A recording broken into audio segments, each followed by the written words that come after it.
Good afternoon, everybody. Welcome back to Other Minds and Hands. This is episode number 77. And Maggie and I, who have both been on the road a lot lately, are finally, both of us, back home today.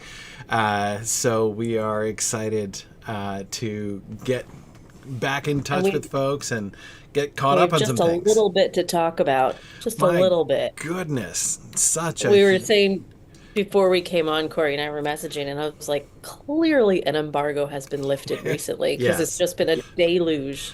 Yeah, there were like 10 separate Rings of Power news articles dropped today. Yeah.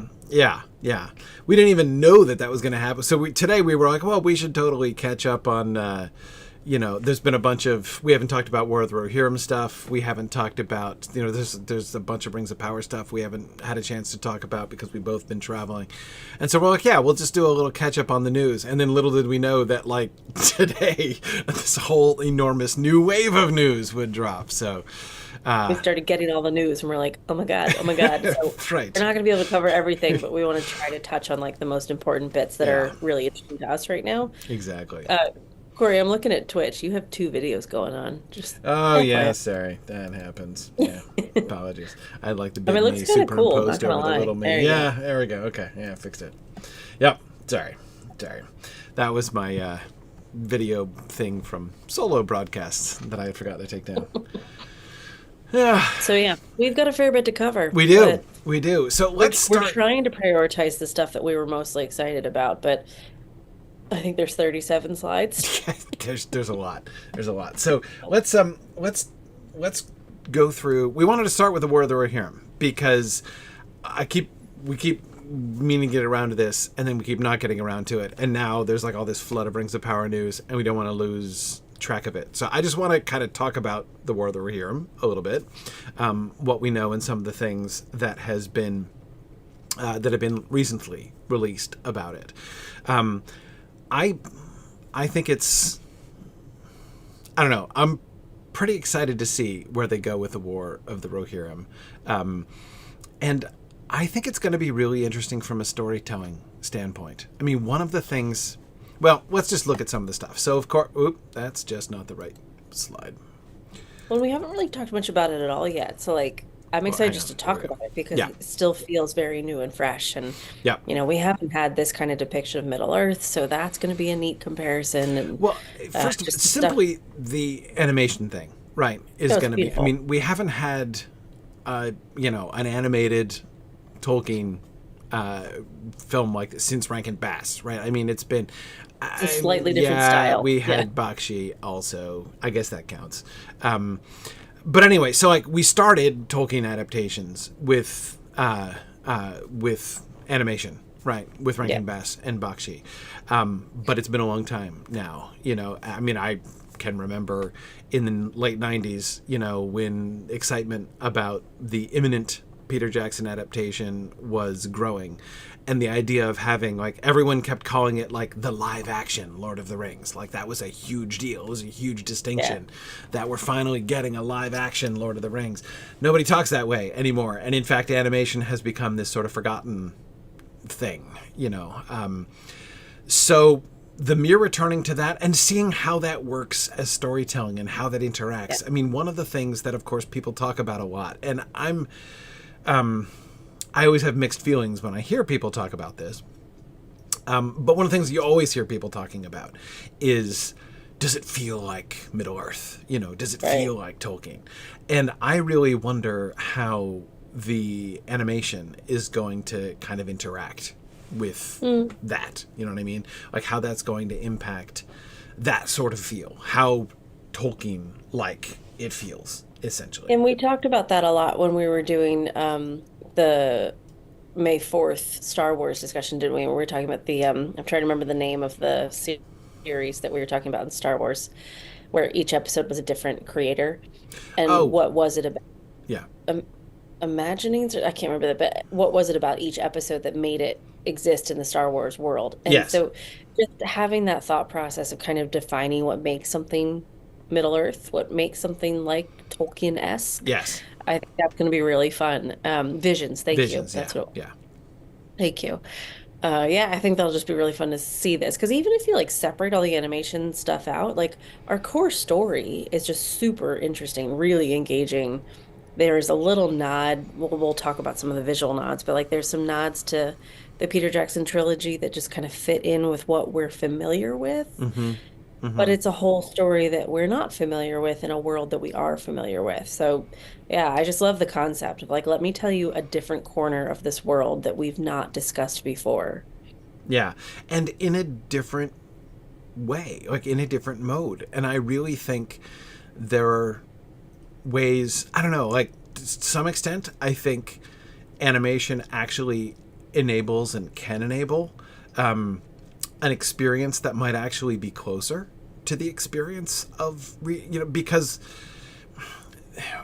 when you're looking at animation, you're looking at an artist's vision, right? You're looking at an artist's interpretation, which may be very different from your own, right? So, the author, the animator's Rohan might be very different from your Rohan and everything, right? But there are other ways in which you're not restricted by, I don't know, reality in some ways, Yeah. right? I'll give my examples, but first let's look at some of these comparisons that you wanted to draw, because I hadn't noticed these, Maggie, so I was glad that you did. Yeah, I just really liked if you go back to that first one, just the image that we have from the animation where they're here, this looks familiar to us. Like this, if you just glanced at this, you would know that it was something involving Rohan, right? Like it's just that vibe. And then I was looking at the chair and I was like, wait a minute, because I remember the horse head hands. Yeah. So I picked up Theoden and it's the same throne. Yep. So they're actually visually tying it to the world that we know specifically. Yes. Like Tolkien, to my knowledge, Tolkien didn't have sketches of this throne, did No. he? No. Yeah, so I mean Yeah. this is a created Jackson Yeah. thing, Completely. and it's used in War of the Rohirrim. So I just really loved that continuity. Yeah. Like, why not make it reflect what we're familiar with? I think it's great. I think it's really interesting. I mean, one of the things that I think is obviously a really fascinating element, not only in looking at the War of the Rohirrim, but looking at fan reaction to the War of the Rohirrim, is that they'll have a huge advantage in the whole it looks and feels like Middle Earth thing. Because for things like this, it's going to look and feel like the Peter Jackson films, right? People are going to look Yeah. at this and be like, oh, that is exactly what the throne, even people who don't make the connection. Like, there will be people who will be like, oh, yeah, I love that they use the same throne, design. But there'll be people who won't notice that, but yet who will still look at this image and be like, oh, that just feels right. That feels exactly But like and what even it should just look like like. And even just like the gold leaf in the back, like it looks like that actually shimmers, that it Yeah. looks like reality. So you put like a little reality element like that next to something that is super familiar or, fits in really well. Yeah. I feel like it will just kind of adds to this authenticity that I don't question where we are. So the Right. story can take precedence. I'm not distracted Right. by anything that's out of place. Yep. Druid's Fire also just pointed out, does Peter Jackson executive produce? I don't think he does, but Philippa does, right? But I don't think he's officially involved. Mm-hmm. Mm-hmm. I think it's Philippa. I'll check, but I think it's just Philippa Boyens. But there is that official tie Yeah, to the trilogy. exactly. I mean, Mhm. there's not only a tie in personnel, there's an explicit like desire to link this film with the Yeah. other films, right? I mean, there's a we've seen and we've talked about to some extent the Rings of Power links, how they're trying the kind of Concept art. yeah, the way in which Mhm. they, on the one hand, are trying to make what they're doing sort of consonant with what people expect from the films without simply reproducing what people saw. I mean, they're not just ripping off of it; they're introducing their own vision, but they're making links, they're making connections, right? Well, the War of the Rohirrim film is in a different place, right? It's just simply consistent with the other world, and so again, it's going to have these advantages. But back to the other thing I was saying about animation and realism, Maggie, when you suggested this juxtaposition, I was going back and forth, and you know what I couldn't help but notice? Look at Theoden, not like wispy, aged, cursed Theoden on the top left, right? Look at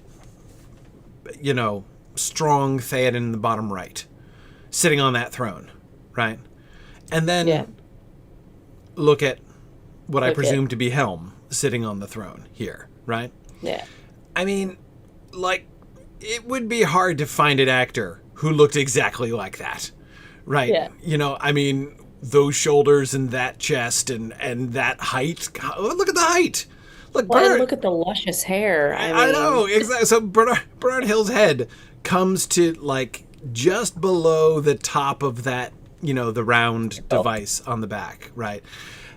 oh, So good shout. Helm is several Oh, good inches shout. taller. He's as tall as it. Yeah. He's like almost to the top of the chair, right? And then with Oh, I the hadn't noticed that. huge Yeah, that hand. Look at his perspective is hands. huge. Look at the size of his hands on the horses' heads compared to Ian McKellen's hand here, right? I Yeah. mean, like, he's huge. Now that's great. Like, Helm is supposed to be larger than life. This is Helm Hammerhand we're talking about here. His hands should be enormous, right? But that's what I mean when I say animation to some extent. Like, you can just kind of do things like. Yeah. Make a character larger than life because you don't have to find an actor who's actually larger than life or go through like trying to Yeah. make him look bigger or whatever else, right? So that's again, this is so I don't mean this at all as a criticism. I'm just saying it's an interesting element when thinking about animation as a medium for adaptation. Is that you're not you don't have to cast these people, right? I mean, yeah, there's voice casting, and I'm not underestimating the importance of the voice acting, but still, like visually speaking, you don't have to cast. We don't people. have to CG create a 7-foot man. Yes. Yeah, yeah, exactly. Yeah, we don't have to worry. I mean, obviously, there's got to be like different techniques of animation that we're going to take notice of, and lighting and staging, even just how this shot is framed is just really interesting. But we, like somebody pointed out here, we don't have to worry about choreographing 40 horses on a battlefield. Like, we Right. can draw that. You can just draw that. Yeah. Yeah. And I'm not saying that's trivial. Again, not trying to downplay the, you know, the artistry involved and how difficult it is to make that work really well. I'm just saying the parameters are different. And it's interesting to think about, you know, it's something that I haven't really been, until these images came out, I hadn't really been thinking through what that means, because we haven't spent much time. Maybe we should spend more time talking about looking at like animation. Like we've been kind of going back and forth between animated films and live action films without really thinking about that difference in medium. And it's something I think it would be fun to kind of think about. Yeah, and in production ways too. You know, there's so many different teams involved in animation, and to just think about somebody that does lighting, that's their whole storytelling device is figuring out the lighting of a scene in animation layers. Like, that's really cool. So Yeah. yeah, it's a different kettle of fish to discuss. Yeah, exactly. Okay, so one of the things that I think is really interesting about the images that we're seeing is the clear prominence of the main female character in this story, right? I mean, it's one of the things that has been the kind of the one of the motifs, I guess I would say, of the images that have been released so far. Hera, I think her name is. And we're getting yes, you were noticing the consistency with the sword hilt there. Yeah, another one of those just touches. had to be pointed out. Like, Yeah. I know that sword. Right, exactly. She's actually holding a familiar sword there. Yes. But anyway, we'll get to the Muma kill.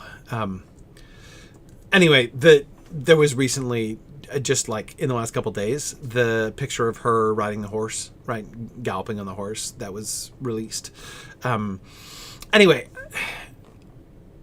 it seems to me clear, at least the message that I am getting clearly from the images that they're releasing, even this image, right, which has Helm sitting on the throne at the center, but it's Hera who's in the foreground, right? She is the most prominent figure. She's on the left-hand side, right? She's not centered, but she is there's this image, and tell me if you think I'm interpreting this correctly.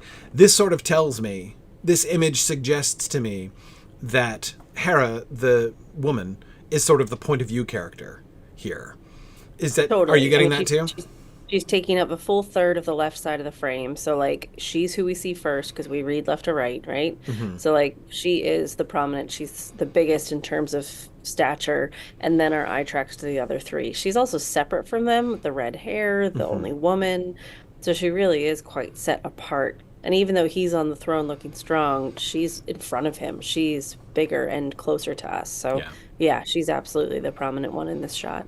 Yeah, I think it's interesting also how it's not precisely the same shade, but the red of her hair, the way that it picks up the red of the like royal cape that Helm is Mm. wearing, and both of the two men right in the middle have these red capes on, which look like signs of office, right? That look like sort of mantles of authority that they're wearing, Hmm. and that combined with the gold, like the gold bosses and the gold.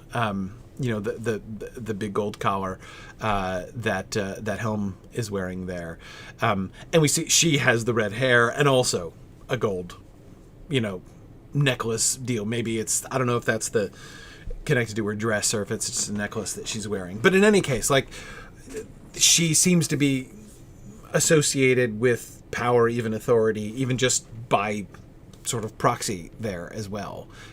One, she has the crown, the other two don't. So you can assume that she's at his right side, has a Yeah, crown like him. yeah. She's some kind of royal authority. Yeah. So anyway, like, so that image, this image, of her very sternly wielding a sword again with a circlet. Like, it's not a crown that she's wearing, right? It seems to be leaves, but still, she's wearing something around her forehead and looking very, like she means business, right? In Hmm. this shot. And then again, the more recent one that we got that I don't think we have an image of here of her riding the horse, right? Another action shot of her. So anyway, what I'm getting from this, and again, I have no insider information on this. Like, this is just me concluding based on the images that we're seeing. I'm concluding that she is going to be quite likely the focal point of the entire story. She's going to be the hero of this story, and certainly the kind of point of view character of this story, which is interesting and a complete invention, right? This is a 100% fabricated, non-canonical, I hate that word, a character who is not in Tolkien's version of the story. There's only one version of this story that Tolkien ever wrote, right? And that's the one in Appendix A. And there's no female character in that story, right? This is not a character from Tolkien's stories exactly, but that's fine. That's interesting, right? This is the choice that they're making there, and this is a normal choice, a to be expected choice to make. But I think it's going to be really interesting to see both where they go with that and how people handle it, right? How Yeah. people handle this kind of a recasting, essentially, of this story. Are they going to be faithful to the Helm Hammerhand story? Yeah, I'm sure that will be interesting, right? Hmm. But are they completely changing the story in that we're going to be getting it completely from the perspective of a character who is not a character in the story? But yeah. And anyway, yes, like, is there a female character empty slot in the story that she could be made to fit? Yes, like, yes. Did isn't there a female character? Yes, there. But you'll notice if you read that story, the hero is not a woman, and this person that we see running around isn't like that at all. Yeah, Phil, it seems like exactly this kind of that kind of reimagination, right? Phil says, quote, Appendix A is the story passed down by a line of male bards. Now here's what actually Right. happened. Yeah, that sounds like the kind of approach that they're doing here, which is an interesting approach. Like, that is a very Hmm. it's a very interesting angle through which to do an adaptation. And I think we can also assume that she's going to be quite prominent because the first casting they announced was Miranda Otto. Yes. So she's providing the voice of Eowyn. So she's playing Eowyn. So doing what we think is a frame narrative. So if you have the only prominent female character of that group telling the story of a past group, one would think that she's going to focus on the woman as well. I mean, it makes sense, right? Especially if what they're showing, as appears to be the case, right, is like a shield maiden of Rohan's past, right? Right. You know, And she would be inspired by her, and she would have yeah, been raised on the stories of Hera. she would love that And story. If that yeah, story existed, she would love it, right? So no, exactly, it works. It makes all kinds of sense, you know, to kind of do that. It seems a totally legitimate sort of undertaking to do, and is exactly the kind of thing that they're doing in the Rings of Power, essentially, with their own adaptation and the kind of approaches that they that they take to this. Anyway, so it's one of the things that I'm going to be really interested to see is the fan reaction. Like I don't say that in the sense of, like, you know, there's this sort of internet meme, right, of like waiting for people on the internet to go crazy with like horrible reactions, and, you know, with like the popcorn emojis and stuff, like as you're gonna sit and watching I'm ready to watch this. Right. Yeah. I'm not saying that, like, because I don't enjoy watching people just go crazy and say horrible things. That's not fun. What I am interested in is that during the reaction to the Rings of Power, which has been doing this kind of thing from the beginning, right? One of the primary threads of the discourse on the internet has been the Rings of Power is nothing like Peter Jackson's films, because Peter Jackson's films were like completely true to the books, and the Rings of Power, you know, series has gone totally off the rails and abandoned Tolkien, and, you know, it's gonna anyway. So like this is right. And now we're gonna see them going in what looks to me like almost exactly the same kind of direction, almost exactly the same kind of reimagining. In fact, more, because, you know, at least anyway, it's anyway, I will be interested to see, like, how will people kind of warm up to this sort of storytelling, to this kind of adaptation, right? Will we see people begin to wrestle with the fact that, like, everybody, what we're seeing is not Tolkien. This isn't Tolkien, right? The Tolkien books have already been written. We have those, right? Now we are getting other stories that are inspired by Tolkien, right? That are taking place in Tolkien's world. What we're getting is the other minds and hands that Tolkien pointed to, taking up the stories and telling their own stories. And they're going to be different stories because they're being told by different people. And yes, like, you know, is there an expectation? Is there even, in a sense, a responsibility to be relating to Tolkien's stories in, you know, respectful and interesting ways? Yeah, of course. Yeah.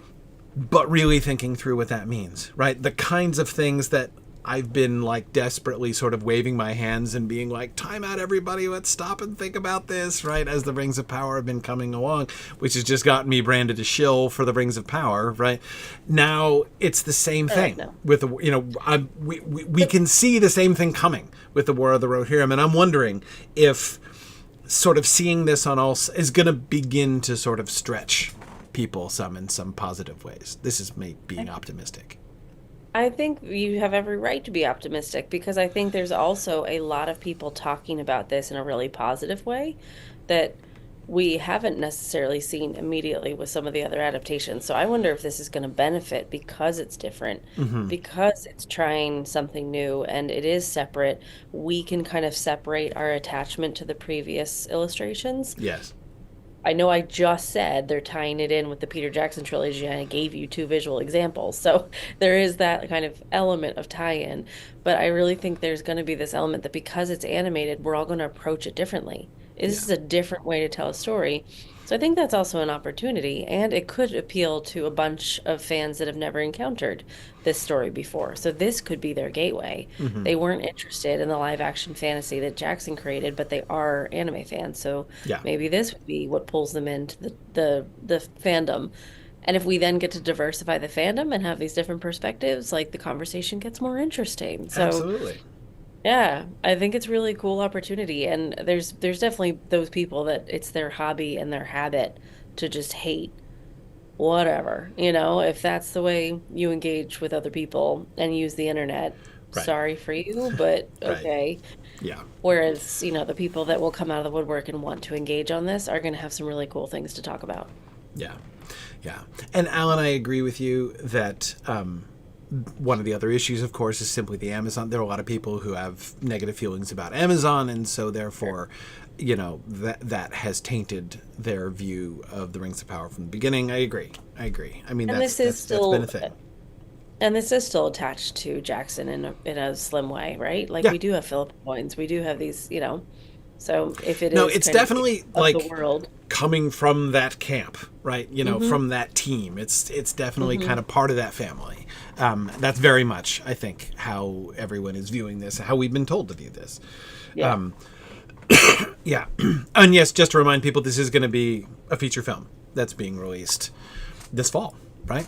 Christmas film, I think. Christmas, yeah.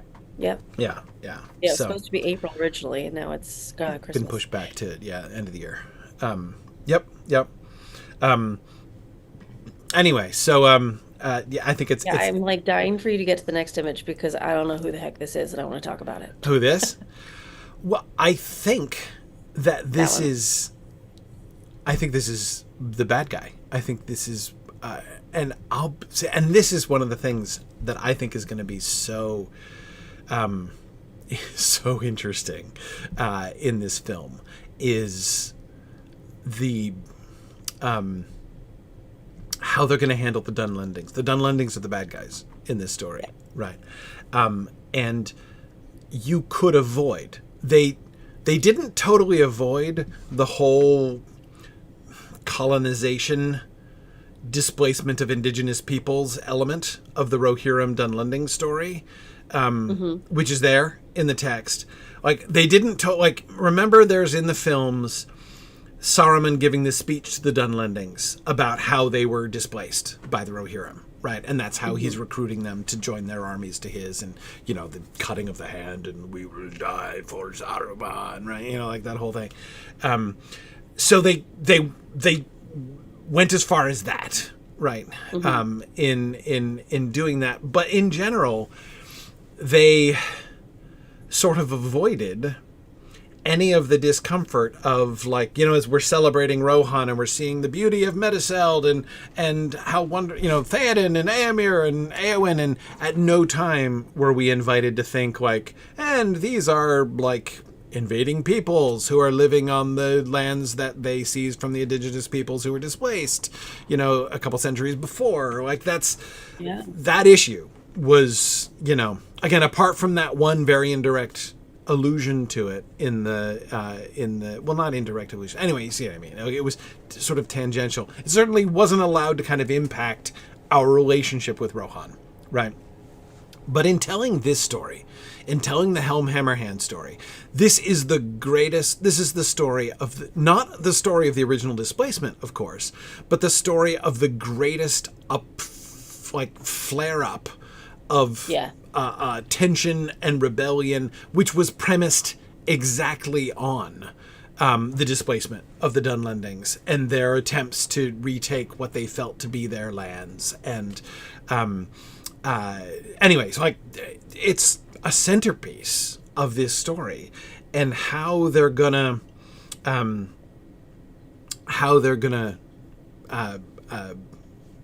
handle that. How they're Yeah. gonna so the the bad guy evil characters in this story, the Dunlendings, right? The bad guys, how they're gonna And this handle is well, And this is Wolf, Yeah, I think right? so. So he's Yeah. yeah, he's the lead dude. We assume this is Wolf because there are only 3 images released. Yeah, So exactly. I'm kind of assuming he's the Exactly. lead guy. Yes.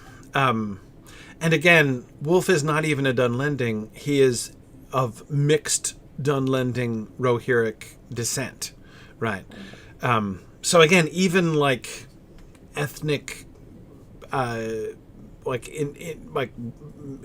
intermixing and like cultural like interactions like that are a central part of this story.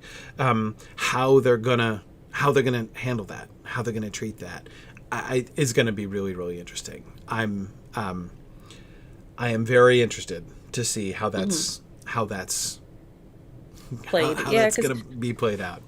In this way, it kind it's of a sounds. daring story to tell. Yeah, and I was reading just like a quote from Philippa Boyens where she was like, I was just super interested in this character because he's human and complicated and not a wizard. So it's relatable to some of the stuff that's going on today. And so I just wonder if they're going to try to have this angle, like we've said before with Thanos, where like you understand where the evil comes from. It's a sympathetic Right. villain, you know? So yeah, I think it'll be really interesting to see this side of the story. Exactly. As JJ says, I wonder how many people will accuse the movie of hijacking Middle-earth to introduce modern politics without Right. realizing that it's all in Really the think original story. Yeah. No, I mean it's there. I mean for this reason, like they're not just touching on things that like people are kind of sensitive to these days. They're touching on the story touches on powder keg issues yeah. that are, if anything, more relevant now than when the film was begun, right? So it will be very interesting to see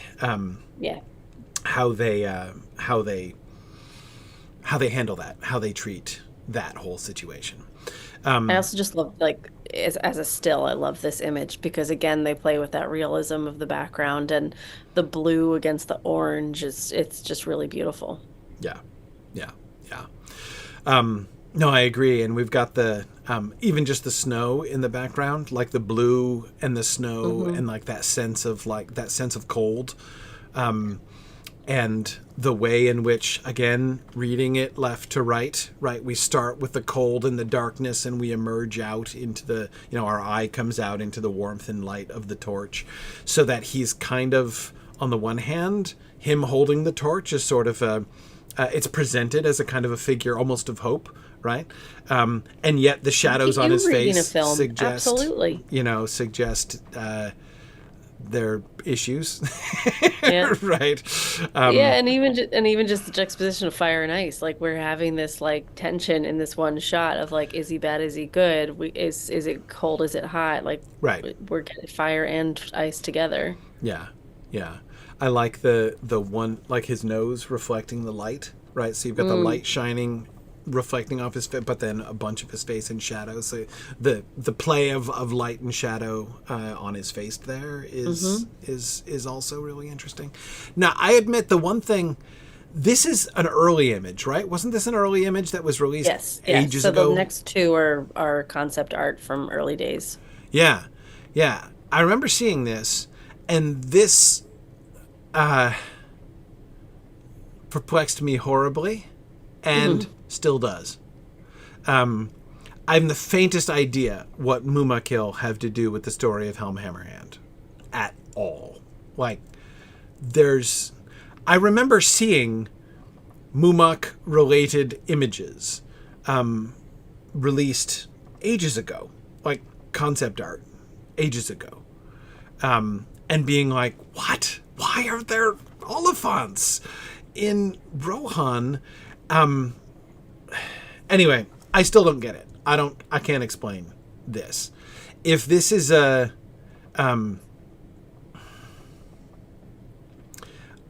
we bringing Mumakil up? Like, what did the Dunlendings borrow Oliphants from the They Southrons? Like, and how did they they get shipped them? them? Exactly. Yeah. Did they ship them around and bring them in from the other side? I mean, I don't understand.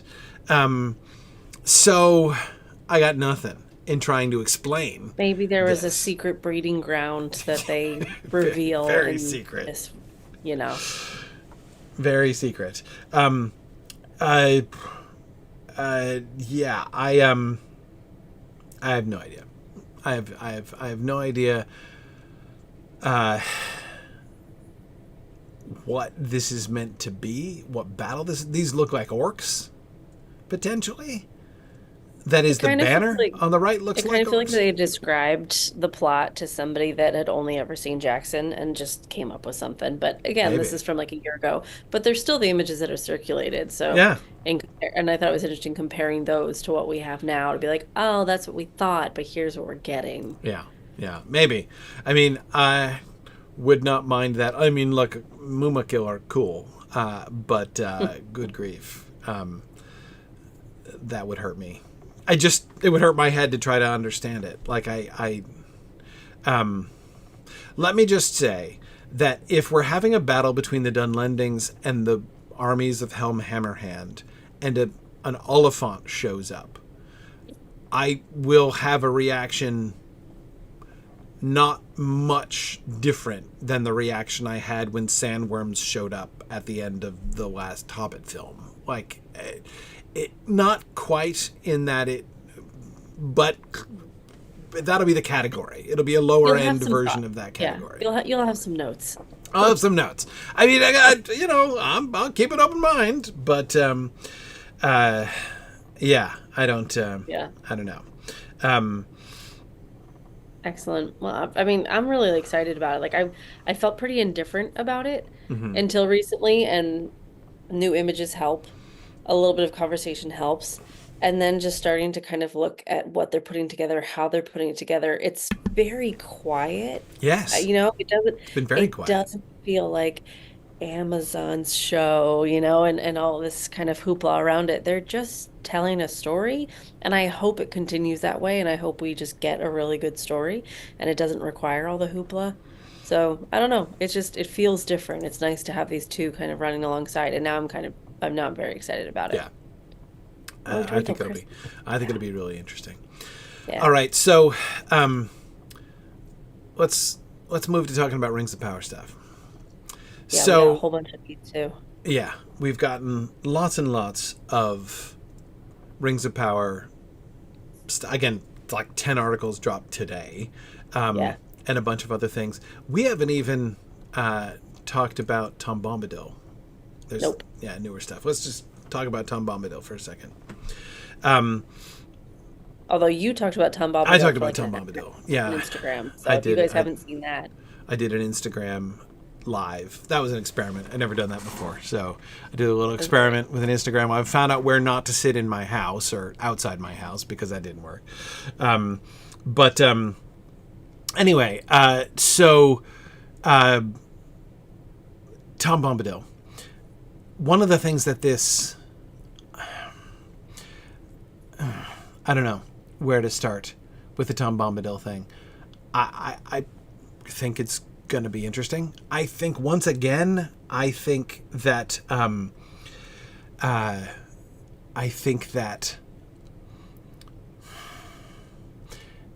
people are so quick. If I had to pick one word that I wish people would think before using when they're talking about adaptation choices, it would be the word can't.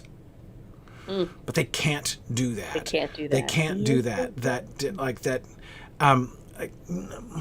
No, that's not true. Yeah. Stop thinking in terms, because when you do that, you immediately put yourself in the frame of mind, or rather you show that you are in the frame of mind of saying they're breaking the law, they're breaking the rule, they're doing something bad, right? No, they're making a choice, right? They're making a story choice. They're making a choice about their story. They're making a choice about how their story relates to the books.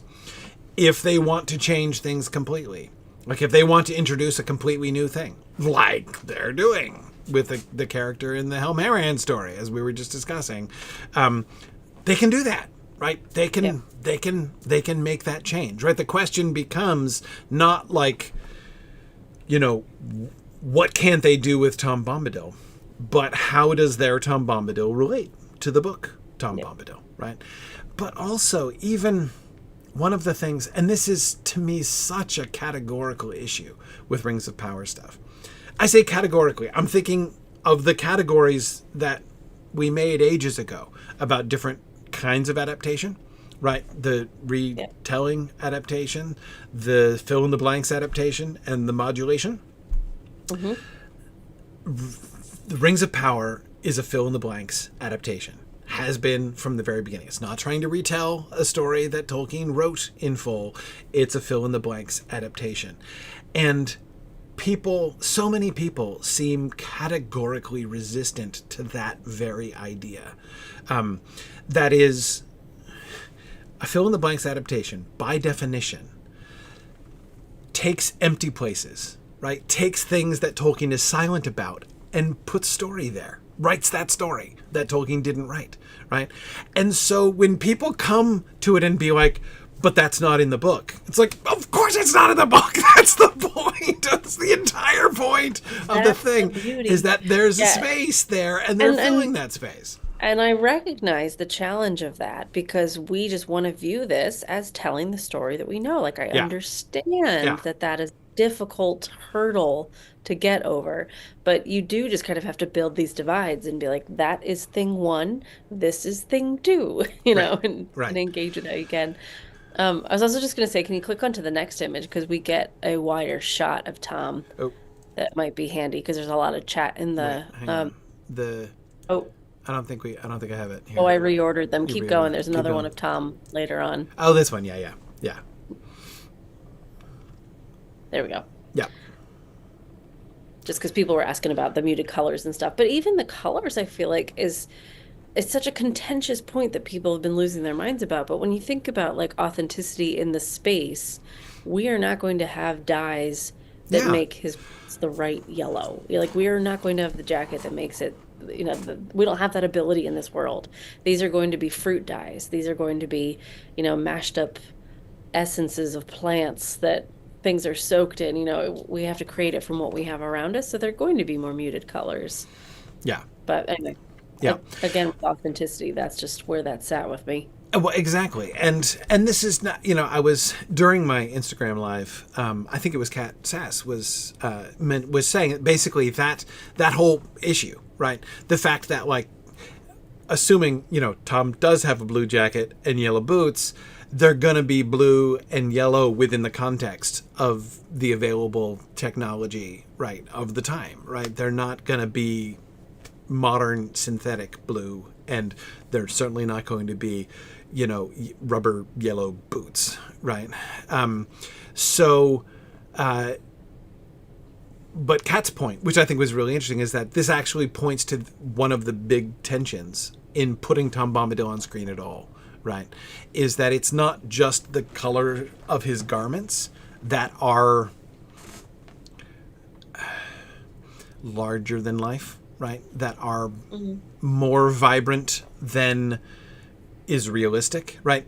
Making a realistic Tom Bombadil, that project, right, of like depicting a realistic Tom Bombadil,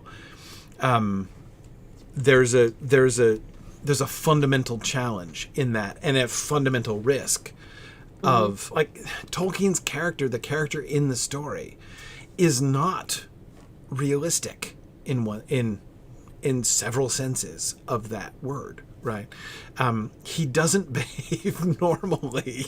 Like, he's not. He's not supposed to be, right? No, like, he's not. To give you that feeling of like uncanny and new world and odd. Yeah. And so, like, are they able to capture any of that, or do they take him in a completely different direction? And I think this is it's aligned with many of the reactions that people had, which is that he's so very serious and grim in all of the pictures that they released about him. And I get that. If they'd asked me, they didn't, but if they'd asked me, I would have told them, maybe in your initial Tom Bombadil image bundle, maybe one of him smiling would be a good idea, right? Maybe, but I can also see where, like, maybe they want to keep that part covert because they want us to have the same reaction. If you put it all out there now, we're going to realize that he's a goofy, silly, open, loving, whatever. Whereas this kind of gives a depiction of, like, what? So when we enter into the scene, if he comes across on the screen how we know him from the text, then that should hit. Whereas if we had like a precursor, it's like when you see the monster before you see the movie. Right. Like if you see a still of a monster in a, a magazine before the film, you're not scared of the monster anymore. That doesn't Right. hit as well. So if we saw a smiling Tom Bombadil, then whatever the lead up is to meeting him in Rings of Power might not be as impactful. So that was my only thought. Like maybe this is purposeful, that they're only sharing that Yeah. kind of face. Perhaps. Perhaps. Yeah. Um, perhaps. I mean, of course, it the sort of the other side to that, I would say, is that it fuels anxiety that they're going to get him wrong. That they're going to turn him into a very solemn and serious Tom Bombadil. I will be surprised if they do that, or if they attempt that. But I don't know what they're gonna do. I mean, I don't know what it's gonna look like. But anyway, yeah. So I yeah, interesting. JJ says, I almost get the idea that Amazon's marketing strategy is to be intentionally controversial so that the hate watchers will cover it constantly and get people curious. I don't know. I just responded to that and was like 100% because I see where you're coming from. It does feel like they don't mind if we speculate. They don't mind if they open a door and just let us meander. Yeah. Yeah. Yeah. Yeah. I don't know. I mean, like I said, I am not a strategist in this regard. And that's not really what we're engaging with, No. but it does also detract sometimes from some of the other conversations. We're like, I'm not that bothered by who Gandalf is or who the stranger is and if they're the same person. Let's talk Right. about this other idea. And Right. Right. yeah. Yeah. Yeah. Agreed.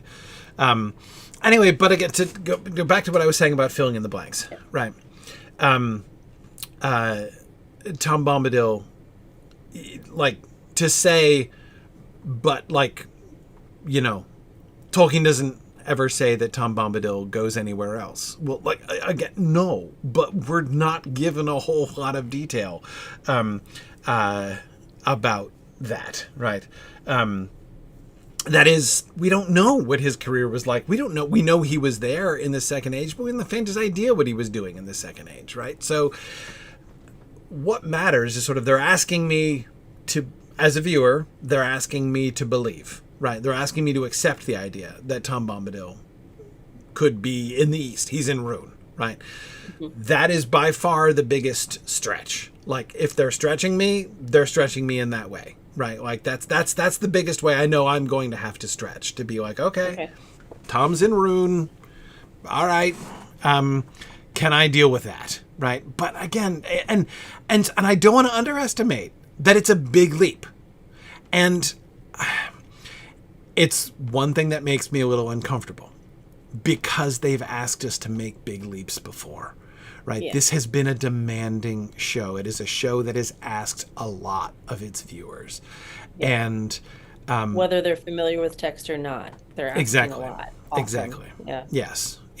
And and as I've said before, I think if anything, the biggest mistake that the Rings of Power made in season 1 was, I think, that they presumed upon, to put it sort of positively, they presumed upon more goodwill than they got, basically. And more positive enthusiasm to just roll with it. Yes. Yeah. Exactly. And when greeted with a very large-scale unwillingness to roll with anything, there were a lot of problems. Right. Which I think were not necessarily intrinsically problems from an adaptation standpoint.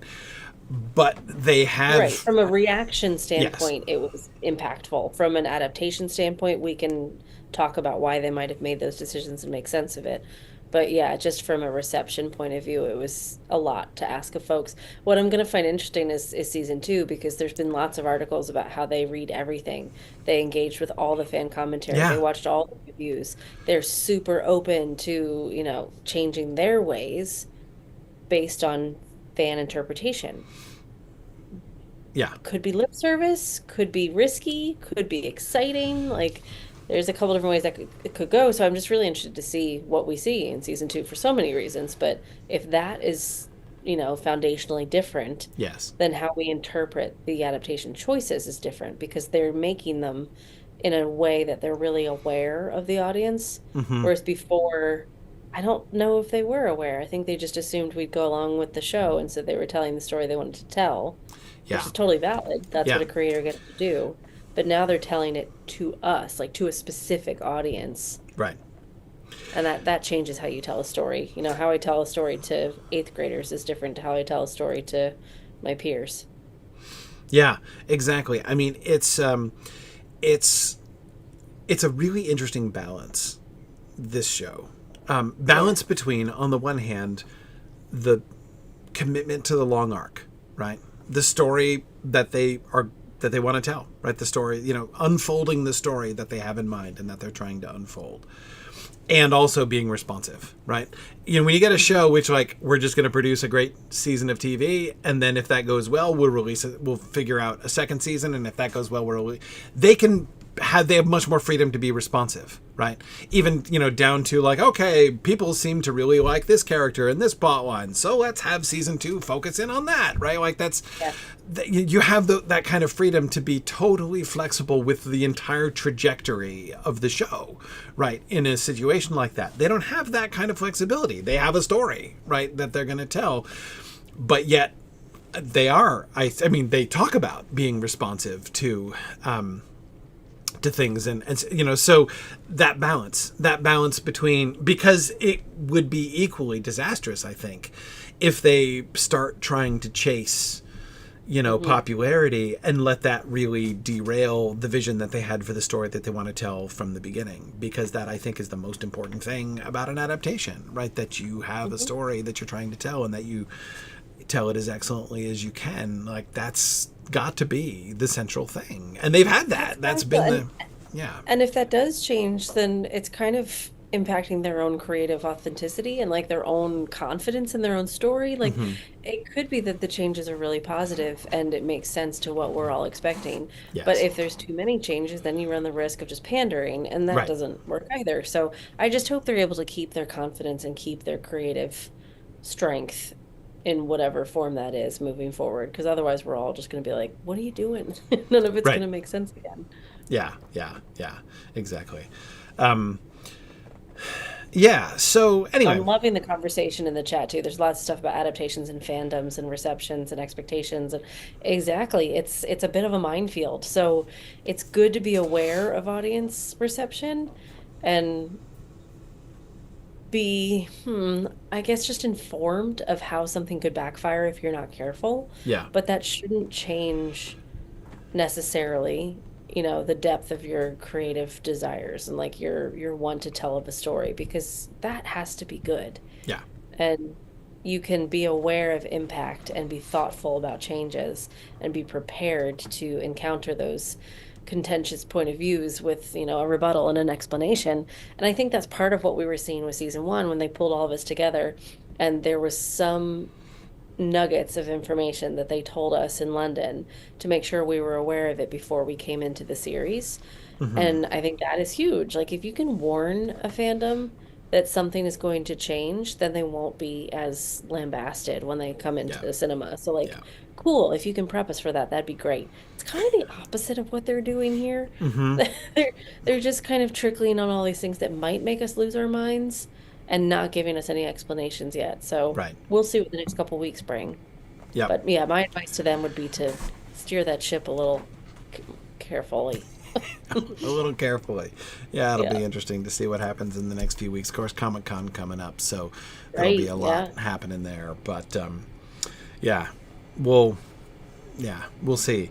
But anyway, again, back to the.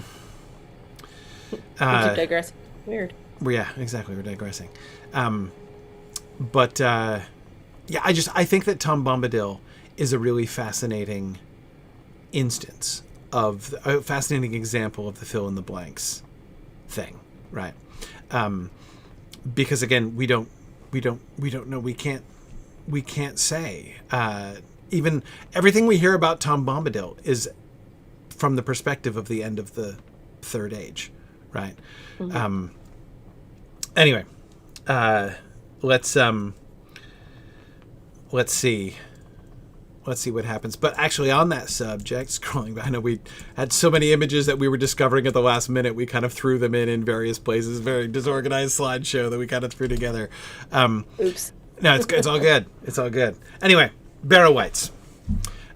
So in the Empire magazine issue that dropped on this, we had this new image of the Barrow-wights and them explicitly identified as such. Lots of speculation about Barrow-wights. They were explicitly identified as Barrow-wights in this article. So this is another fill in the blanks thing, right? To use a phrase that I dislike even more than I dislike the word canonical. Does this break the lore? I love that. Here be dragons, Corey. Yeah, I know. Okay, so I think Barrow-wights are really a very interesting case. On the one hand, when Tolkien himself was retconning the Barrow-wights into his story, into his histories, that is, he did so in Appendix A by connecting them with the Witch King and the wars with Arnor in the early part of the Third Age. That was his retcon that we're told in Appendix A that the Witch King sent evil spirits into the mounds, and it is therefore implied, though not stated in that sentence, that was the beginning of the Barrow-wights. I say implied because, again, it does not say there had never been any spooky stories about these particular ancient barrows prior to this. But from this point on, there began to be evil wights that were living, that were not living, but, that were haunting the Barrow Downs. And that's filling in blanks, right? There are two things that I'd say about this. First of all, does that mean that it's impossible that there were any Barrow-wights prior to that? No, it doesn't. So, everywhere that I know of, and Maggie, you can speak to this much more directly from your experience living in the UK, but everywhere that I've ever heard of that has ancient burial grounds nearby has legends of spooky things coming out of the barrows. That always happens everywhere, right? And it was part of that. The Barrow-wights are from the beginning. That is from the beginning in Tolkien's imagination. When he first began to talk about Barrow-wights, what he was doing was explicitly evoking that kind of tradition, right?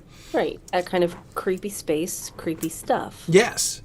And the origin. The first instance that I know of Barrow-wights in Tolkien's world, I won't say the Legendarium because even that is a modern construct. Tolkien didn't think in those terms exactly. I'm not convinced that Tolkien thought in those terms exactly. The Legendarium. The very first references we get to the Barrow-wights are in the Tom Bombadil poem, in the Adventures of Tom Bombadil. The Barrow-wights are characters, as is Old Man Willow, as is Goldberry, as are the Badgers who take him captive, and they're the ones who don't make other than a very, very nodding reference to them in the Fellowship of the Ring. Anyway, it's the Barrow-wights are there, and all of the elements of that poem, all of the dangers that Tom faces, Goldberry, Barrow-wights, Old Man Willow, the Badgers. These are all traditional, English countryside legends. Right. It just makes me think of Mabinogi and all these other kind of folky tales that we get these creatures that get in our way and disrupt. Yes. For instance, it is a long-standing English folklore tradition that that the rivers in England, many particular rivers in special in England, have female water spirits living in them who will jump out and grab people and drown them, right? Drag them under the water and drown them, like Jenny Greenteeth, probably the most famous one of these examples. That's exactly who Goldberry is. That's exactly what Goldberry does. Tom goes down to the river and Goldberry grabs him and drags him under the water. That's like their first date story, right? Like in the poem. Right. As Meow says, and that's how I met my wife. Right? Exactly. That's exactly how Tom meets his wife. Anyway, the point is Goldberry is part of that kind of traditional English folklore tradition. So are the Barrow-wights. That's why the Barrow-wights are there. So is like the big evil tree that's going to eat you. Like those are and exactly the kind of the like Mabinogian kind of traditions. Yeah, like the Mary Lwyd is the one that came to my mind, of the horse skull that comes out once a year, and it's a skeleton of a horse that dances around and knocks on people's doors. And now it's covered in ribbons, and they demand beer, and it involves drinking. But it's still very much a folk cultural thing, Yeah. based on remains coming to life and floating through town streets. Yeah. That's where the Barrow-wights come from. Like in Tolkien's world, it is, he was bringing some of those legends to life as he did with Goldberry and in the Tom Bombadil poem, right? So when he incorporates them into the Lord of the Rings, like he incorporates Tom and Goldberry into the Lord of the Rings, he obviously didn't have a clear idea as to how they fit into things. Right. But they clearly were part of this ancient tradition. And here they are, right? Here are these ancient barrow mounds, which plainly predate Arnor, the mounds themselves, right? The barrow downs themselves. The downs on the barrows obviously predate Arnor. And this concept of like the ancient dead coming mysteriously to life within the context of an ancient burial ground. Again, that's a traditional story. So when Tolkien, that's why I called the story about the Witch King and the wars with Arnor retcon on Tolkien's part, because he was retroactively finding a way to fit in the Barrow-wights into his mythology. Mm-hmm. Does that mean that explanation, that retcon that he does later on, must be taken as the only explanation for all Barrow-wights and how? No, I don't think so. Would an earlier appearance of Barrow-wights make sense? Of course it would make sense. These mounds are ancient, right? That's the whole point of them when we meet them. We understand that to be consistent with what he says in Appendix A. But yes, the Witch King later on, it would be interesting, actually. I mean, since presumably the Witch King's origin story is one of the things that we are getting during the course of the Rings of Power, it would be interesting to see a sort of relationship established between the Barrow-wights and the Witch King in advance. Wouldn't that be kind of interesting? I'd be kind of interested to see him go there. So, could what the Witch King did have been more of an assimilation of the Barrow-wights rather than the creation from scratch? There had been nothing at all for centuries, for millennia indeed. The people of Bree had lived in quiet peace, never disturbed at all by the ancient burial ground that was nearby, without a single legend about any mysterious dark things moving there, until the Witch King came along, and then all of a sudden there are Barrow-wights and everything goes sour. No, I don't think that's the only possible interpretation. It's not the only story that's available to tell that is consistent with that story. And that's, again, that's the fill in the blanks point again, right? Yeah, and we're just thinking from like a marketing side of it too. Like they've been talking so much about how this is a villains season, right? Yes. Like they're just bringing out more and more of the villains. And for this to be the cover image of Empire magazine, I guess this is a biggie. Yeah. Yeah, no, exactly. I mean, it's but again, I come back to like the cant word and the canonical word and stuff like that. Again, when instead you sort of, you're picking at nuggets of things that Tolkien said and saying, my understanding of that passage is the only way that it can possibly be, and therefore they're doing it wrong or disregarding. Like there are lots of stories that you could tell that are consistent with what Tolkien says in Appendix A. This seems to me a perfectly legitimate option for a story that can be told there. And it's interesting. As for the image, the three things... Okay, let's see. I'm trying to count the elements of interest of what we're being told about the Barrow-wights in this image. Many. Yes. Number one, the desiccated and mostly but not entirely skeletal dead. That's one thing that we're seeing. The prominence of the spine through the rib cage. Yes. And yet the arms and hands have desiccated flesh attached to them, right? So they're not just skeletons, but very cadaverous, very ancient dead, very ancient and withered dead, even if not 100% skeletal. Second, they are levitating, right? So this is not just a zombie skeleton staggering somehow around under its, this is not just an ambulatory corpse, right? Right. This is Dementor adjacent. Yes, yes. Third, the bling, right? A lot of that drip was my first on these Barrow-wights. What are they wearing? Yeah, yeah. Well, first I'm looking at just the jewelry, right? Lots of riches. Mm-hmm. So we don't know exactly what culture these may or may not be being linked to, and is there going to be any kind of explanation of that, where this treasure comes from? But the association with treasure is prominent and important. And then the red, right? The red color is so striking, right? Yeah. That, of course, is the biggest difference between them and Dementors. Though, actually, apart from the hovering thing, like, the hovering thing is Dementor-like. The trailing cloaks are sort of Dementor-like. But, of course, the thing that the Dementors did really well was not show anything, right? Just the cloaks. Yeah. Right? Yeah, this is faces, hands, bodies. This looks like dead humans, whereas Dementors were very otherworldly. And even how they floated, it was not upright. Yes. It was always swooshing.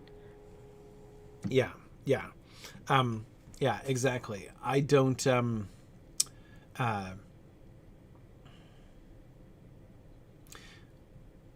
what to make of the face. The face of that first one is really interesting. Interesting because it looks like wings, or almost, it looks bestial almost. Doesn't look like it looks neither like a human skull nor necessarily like a desiccated human face. Yeah, I'm zooming in on it, and the other, and it doesn't look like there's a jaw either. We just see like almost reptilian. Yeah. Like the shape above the glowing eyes is very triangular. The nose is very flat, and there's cavities for nostrils, and then you have jagged teeth. It really looks like the top half of a lizard head. Mm-hmm. Yeah. Hmm. Yeah. Yeah. I don't know. I mean, it's interesting. A lot of people are making different connections of like things that it makes them think of, like the Dementors in Harry Potter, like, some Dungeons and Dragons illustrations. I mean, it certainly reminds me of some Dungeons and Dragons Lich illustrations, certainly, for instance. JJ is thinking about a character from The Legend of Zelda. Rachel Cooksey says it has some Terminator vibes. Yeah, lots of possible associations that can be made. And of course, this is one of the interesting things about filmmaking, right? Is that you know these things and you're kind of playing with these things. People who try to do something completely new often really fail. I think, and that's the same. Yeah. Sorry. No, I was just going to say, I think one of the really cool things to do is to take all of these things and kind of put them together in some interesting ways, right? People are going to make associations like this no matter what you do. It's just, how do you balance those associations? What do you evoke, and how do you manage those evocations, I think, is interesting.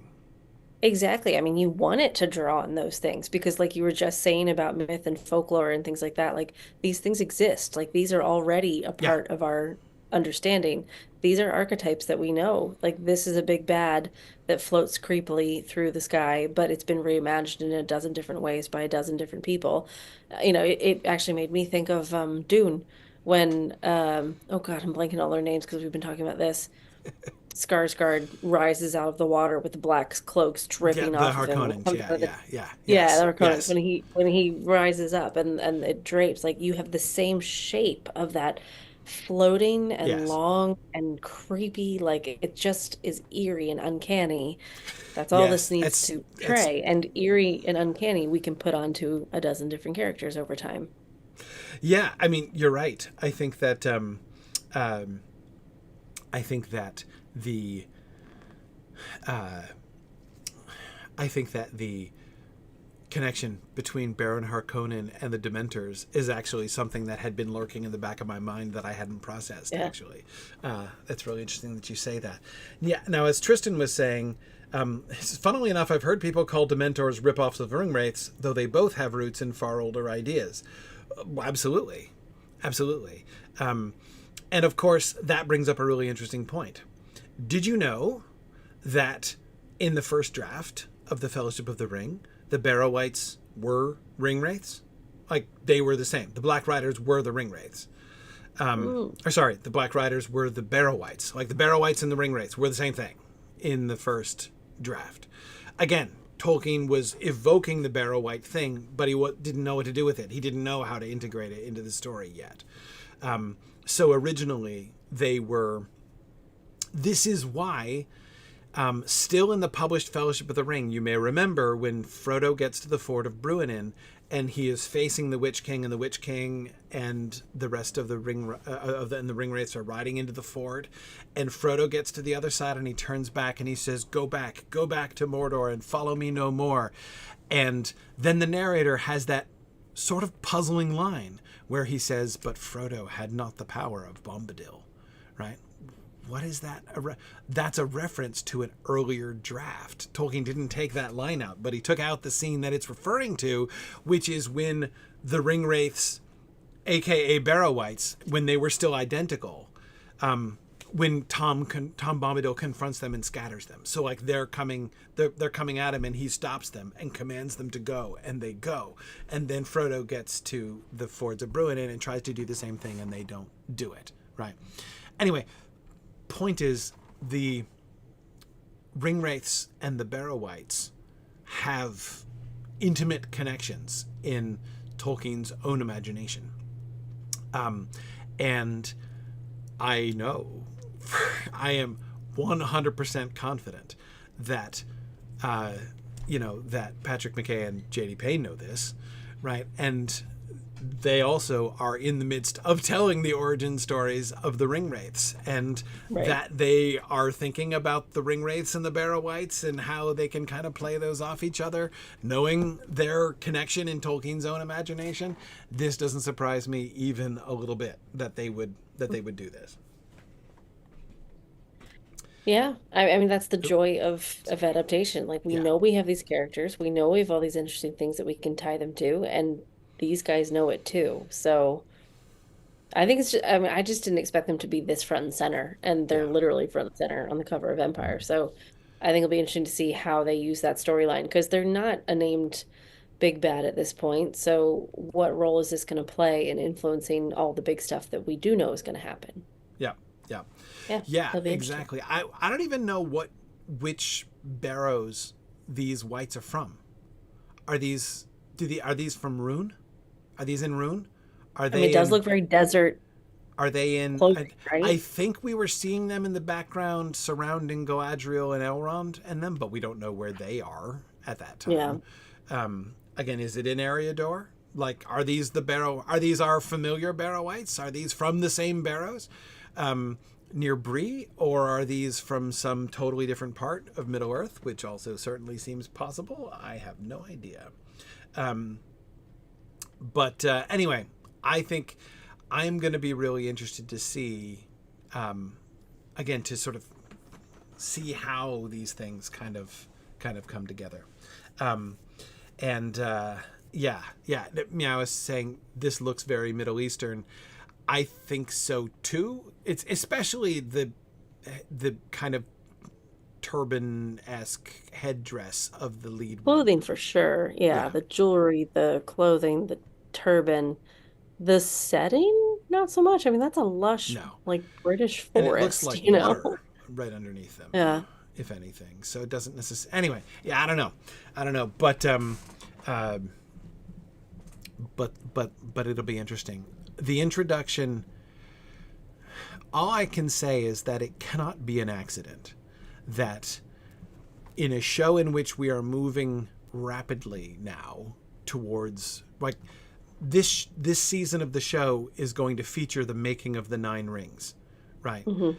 That we get wraith figures, animated wraith figures, who in Tolkien's mind were originally identified with the ring wraiths, like in the context of a season in which the Nine Rings are made. Like I hardly find that surprising. I find that really interesting, and so seeing the Barrow-wights as like precursors of foils to I don't know how they're going to play it, right? But that's the story. That's the story that I expect to kind of see, that I certainly will be looking for.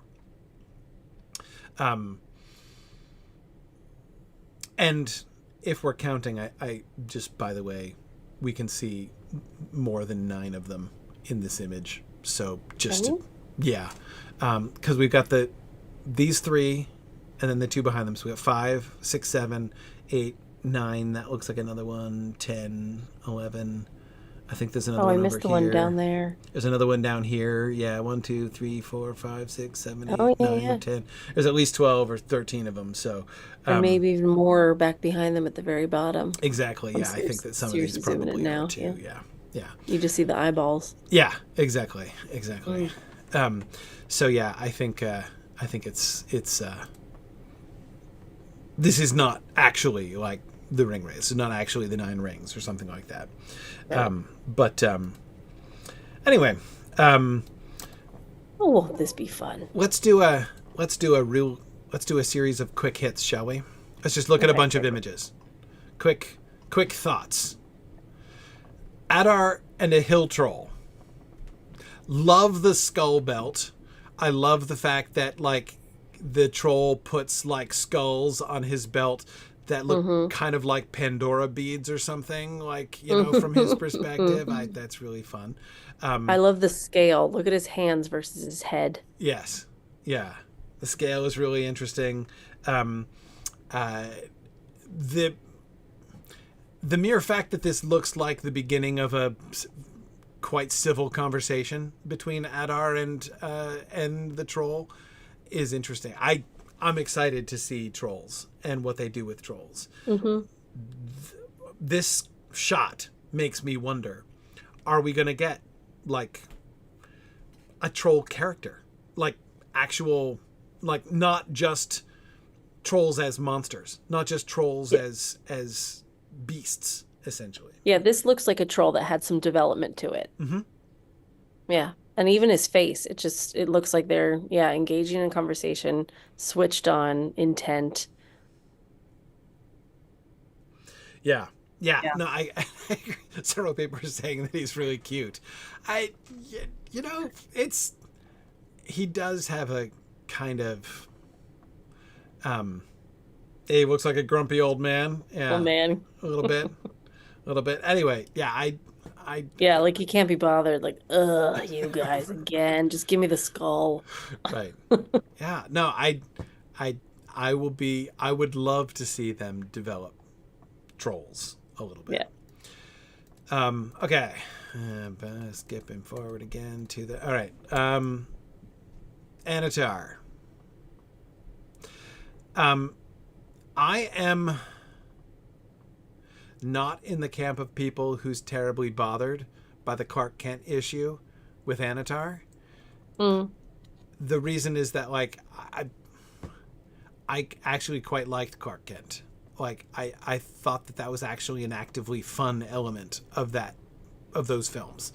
The Christopher Reeves films, and so I don't. People have been making that comparison since the trailer came out, and that comparison doesn't bother me. That worked. It worked for me. It worked. When they came out. I don't know. And it's worked for decades for Clark Kent. Yeah. Okay. Yeah. I don't know. I will say that one of the shots, which one? This one. He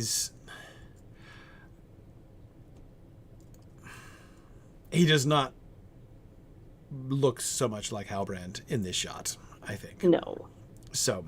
And the light coming through, the centered in the arch, the warm glow. It's lovely in trying to warm you up and make you feel like this is a safe space.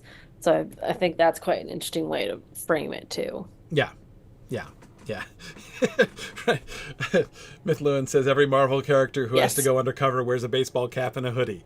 Yeah. Yeah. Exactly. Yeah. No, and you can't recognize like Scarlett Johansson when she's wearing a baseball cap. Like it's like, again, it's like, Knight puts on a different set of armor in Sir Thomas Malory, and he is unrecognizable to everyone. Anyway, so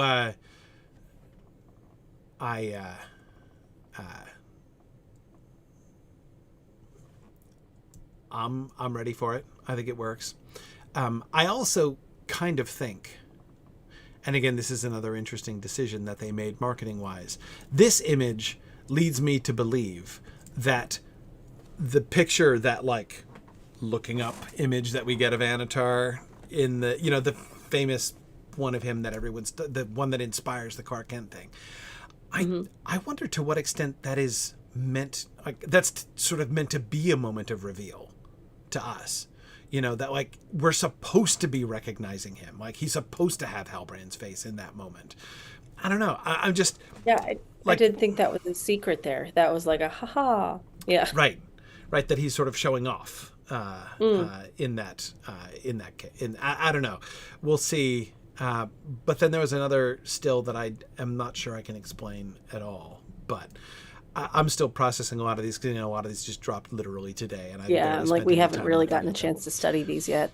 Maybe we'll open next time with a little bit of overview of this too, but we'll probably have 1,000 new things by then. Probably, yes, especially since it will be the week immediately before Comic-Con, when we'll be next time. But anyway, so again, real quick, so we've got the two Galadriel images. We were looking at her, we were discussing a little bit her outfit on the right, how she is wearing armor. She's in more like ranger gear than armor, soldier gear.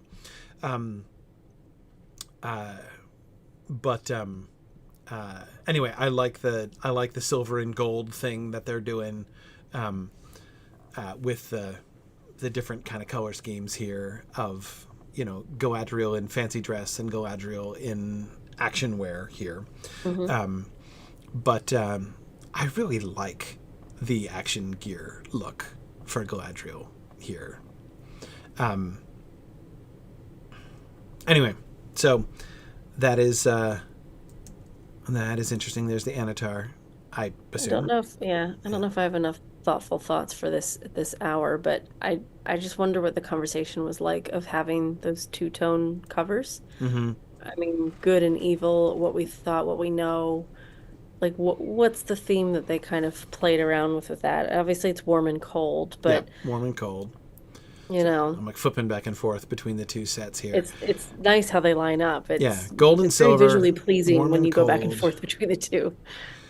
It's interesting because we get like Galadriel dressed for a ball on the left-hand side and Galadriel dressed for action on the right-hand side.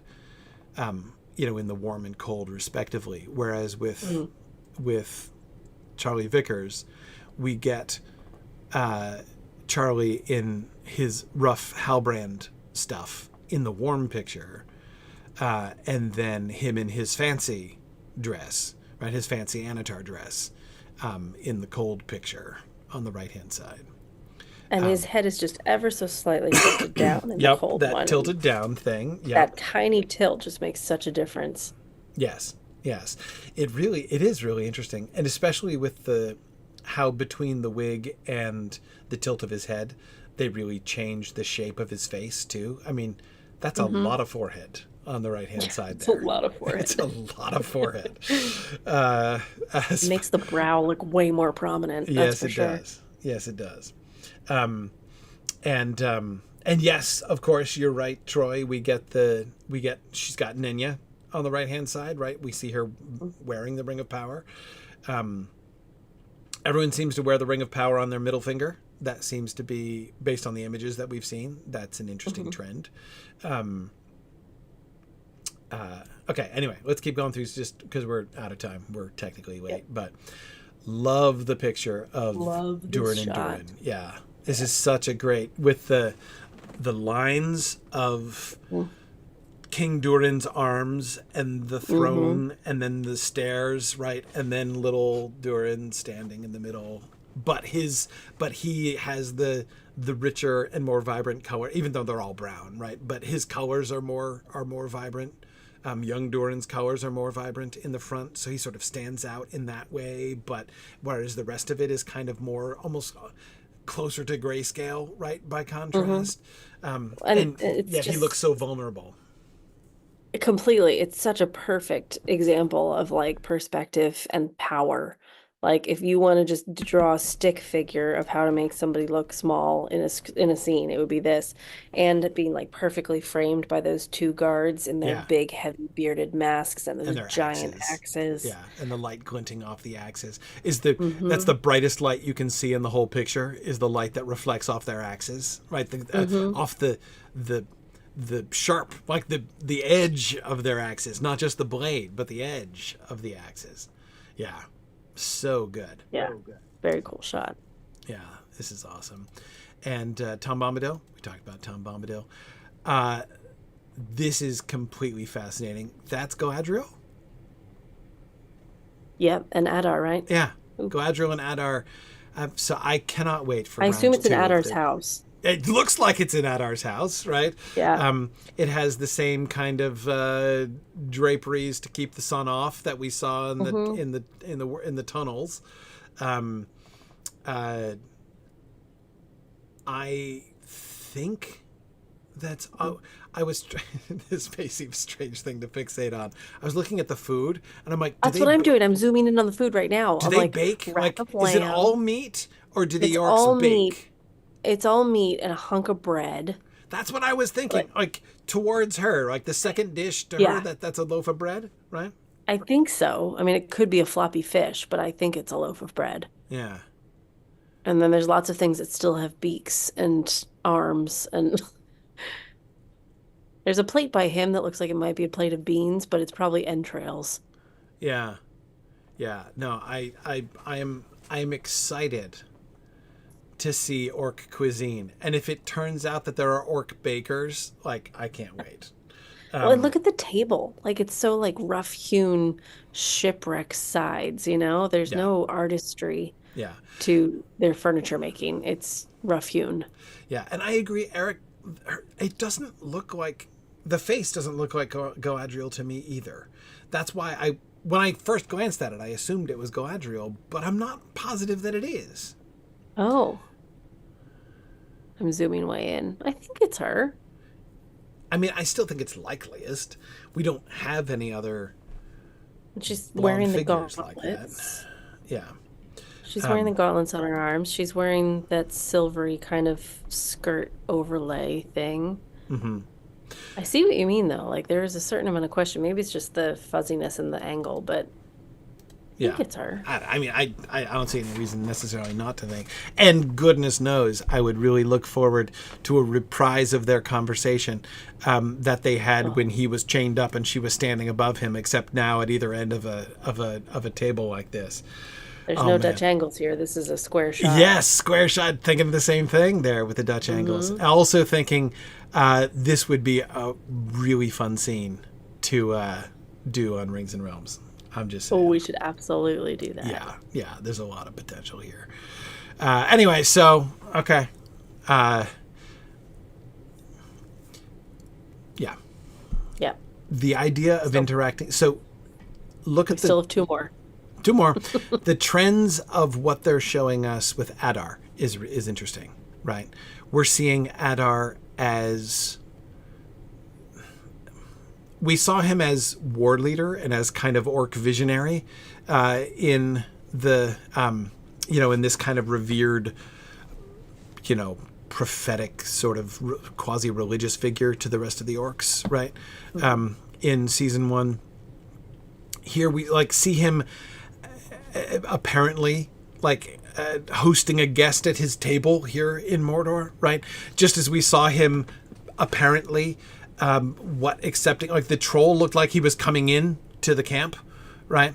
And so again, Adar was receiving troll guests, right? Or emissaries or something like that. Seeing Adar in this kind of leadership posture, Adar not as, as kind of political figure in his own right, not just as warrior figure, is one of the trends I'm picking up from these images, but you never can. I'm loving this question from Phil. Is it possible that Galadriel knew him before he became Adar? There was no hint of that I can recall in the previous. No, but I like that idea that maybe she still has some connection to the elf that he was. I don't know. Yeah. What seems likelier is that she would know of him or who his... I mean, if she were to find out his identity, what family he was in, whose people he was from, she would obviously have some kind of either close or indirect point of contact for that, Well, yeah, and I mean, he shared the geography before, right? Like the bend of the river and things like that. So there's he gave some hints. Yeah, he gave some hints. But that was really just establishing that he was from Beleriand. That is to say, he was, an elf of the First Age. That's not much detail, right? That's not much to go on. That doesn't narrow it down too far. Yeah, I don't know. Tristan, the only context we have for Galadriel's age is juvenile Galadriel in Valinor. I think it's pretty clear that she was born in Valinor based on what we're shown at the beginning of season 1. Yeah, you're right. No, I know Adar told Arondir that he's from Beleriand, but again, doesn't give us much information. There were lots of elves in Beleriand. What family was he from? Is he a green elf? Was he an Noldor? Who was he? Right? We don't even know what branch of the elves he's from. I guess we could probably say we know what branch of the elves he's not from. That is, presumably he's one that kept going west into Beleriand, but there we don't even, that doesn't even narrow it down to me. Could he be one of the Avari? Could he be one of the... Yes, he could, as far as I know. But, yeah. Anyway. Okay. So anyway, this was one of the most fascinating images. We've got Miriel touching the face of what I presume is her dead father's effigy there. Funeral effigy. And really cementing the loss of sight, isn't it? Touching his eyes, right. Staring off in the distance. Yes. This image, what I love about this image is it does a wonderful job of reminding us or drawing our attention to the fact in case we missed it. As I'm now looking back and I'm like, did we even talk about this at the end of season 1? That her father's name is literally the Farsighted. And I mean, that's what Tar-Palantir, that's what it means. And she goes blind, right? The irony that she is now Queen Muriel the Blind, daughter of the Farsighted. And she's touching his eyes, in his effigy here, in this picture. Right. JJ says she's smothering him. She's touching his face. Go on. She's not smothering him, but I hear you. I hear you. It looks like she's stealing his nose. It's fine. It's fine. Still. Anyway, and you know, and with her, the way that she's looking, I mean, she's clearly not looking down at him. You know, she's.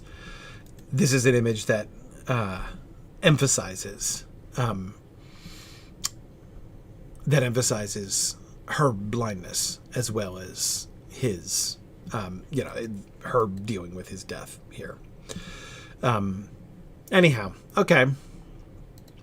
All right. Brief shot of Nori in the desert. She's in the desert. I like that shot. We just haven't seen that landscape, so that was kind of nice to be like, wow, they really are moving. Yep. Yep. Yeah. Not too much to say about this. Okay, I think that's it, right? One other image. This is the image I wanted to show. This is from one of the articles that dropped today. I have no idea what on earth is going on here. This looks like Celebrimbor talking to Halbrand. Dressed as Halbrand. Which I mean, that makes me just think flashback. So Possibly. I don't know if we're going to get... I really want some more Halbrand, Corey. I'm still... Yeah. Yeah. Yeah, I don't... There's one thing that this image tells me clearly. And that is, again, when people have been complaining and saying things like, oh, you know, are they seriously going to try to expect us all to forget that we saw, you know, Halbrand and we know it, and that he met Celebrimbor and we're supposed to forget that Celebrimbor met Halbrand, and then, like, it's... No, they're obviously not expecting us to forget that. Like, they're going out of their way to remind us of Celebrimbor talking to Halbrand, as far as I can tell in this scene. So whatever they're doing with the appearance of Anatar, what they're clearly not doing is expecting us to forget and inviting us to just overlook that connection. Anyway, yeah, I don't know. It could be a reveal. I think that's true, Tristan, like with Galadriel at the end of season 1. It's possible. It's possible. But yeah, anyway, I don't know. I'm excited about the Anatar story. I was confident that we would get it. We're clearly gonna get it. But yeah, I don't think there are any Arondir. I assume the funeral of Bronwyn. Yeah. Adar looking soulful. Love the Elrond action shot. Yeah, that's really good. Yeah. Yeah, I assume this is in and about the war in Eregion. And yes, sorry, to answer the question before, is that the same door as the Anatar shot? Yep. Yeah. Yes, it is. Same room. Same lamp. Yep. Same room, different light. Yeah. Anyway, okay. So, lots we don't know. But it's nice to see it starting to take shape. It is. Both of them, War of the Rohirrim and Rings of Power. It's just neat to start to see where we're going, and I'm here for it. Yeah. Yeah. Yeah. Yeah. Eric, you're right. The 2 trees on Elrond's breastplate. Yeah. Yeah. The swan wings. The armor just makes him look so much hulkier, too. Mm-hmm. It's like he's coming into his own as that leader. Like in the first one, he did kind of look like a boy, and he was still learning, and he was, you know, an apprentice, and it feels like he's stepping into a more grown-up role. Yeah. Yeah. Very cool. Yep. Awesome. Right. Okay, I so gotta go to bed, kids. yeah, we're late. We're keeping Maggie up here, That was so we worth gotta. it though. That was some good content tonight. Yeah, yeah. Lots to say. More to talk about than we expected when we sat down. Well, we're not here next week, right? So we No, had we're to not fit here it all next in. week. So yeah, so we're gonna be. I'm traveling again next week, but we'll be back the week. So the week after next, so 2 weeks from today, that is the Monday of the week of Comic-Con. So it's the 22nd. Yeah, it's the 22nd. I am gonna be headed out to Comic-Con, so we'll see.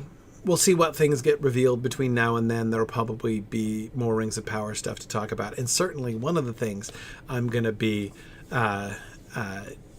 interested to on next Monday. I'm gonna need homework. What should I do at Comic-Con? Like, are there things that if I get a chance, are there things that I should ask? Are there, I might not be able to tell you right away, but are there things that I should try to find out? And what should I talk about? What should I look for? What are things that we're wanting to see out of the next? Because clearly Comic-Con is going to be the next big reveal of stuff, right? We're getting stories today, but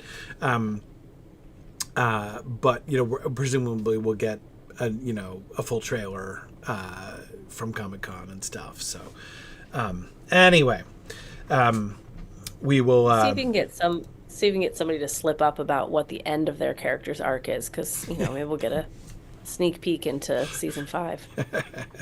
Yeah, well, I have some suspicions. I think Elrond's gonna live, for one. Just gonna put that out there. Spoilers. Yeah, spoilers. Cool. So we'll see you in 2 weeks, right? Awesome. Yep. See you guys in 2 weeks, and then Comic-Con, and then we'll talk more after that.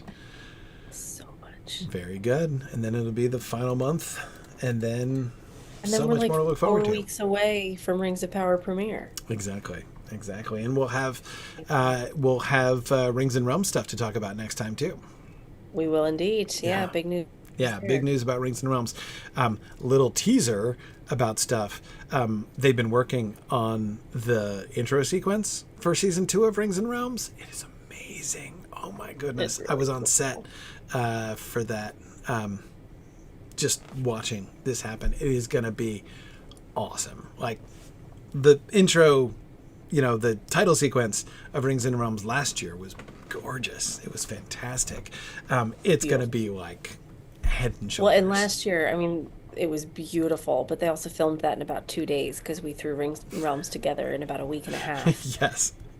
While I was away, as I recall. Yeah, we've got a little time to get organized this year. So. Yeah. No, it's been very cool. And we've got, I was talking with the production team, and they've got even bigger ideas for future seasons. It's awesome. Anyway, so yes, we'll talk more Rings and Realms stuff next time as well. Yeah. All right. Thanks very much, everybody. We will see you guys in a couple of weeks. Bye now. Thanks for coming. See ya.